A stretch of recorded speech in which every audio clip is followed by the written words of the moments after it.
There are four main parts in the Capsule One interface.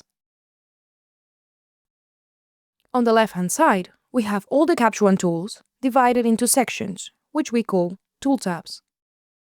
These tool tabs group different sets of tools according to their function.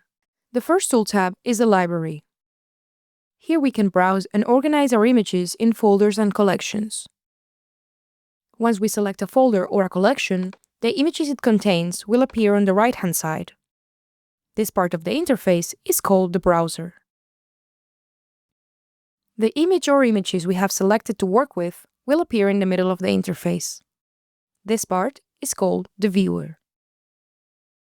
It is also possible to hide the viewer with the keyboard shortcut G to turn on the grid mode. This will expand the browser and make it easier to quickly see through the contents of your collections. When you select an image, all the adjustments you apply to it will be represented in the viewer. Please note, all the editing in Capsule One is non-destructive.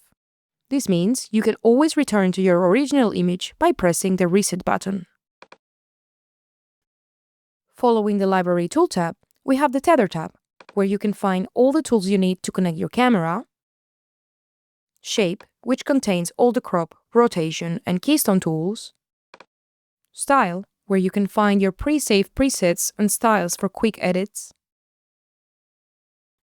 Adjust, which contains all the main photo editing tools, Retouch, with different sliders for quick professional portrait retouch, and Refine, where you can find sharpening, noise reduction, and film grain. Lastly, at the top we have the toolbar. Here you can access all the main cursor tools, like the Pan tool, the Loop, or the Crop tool,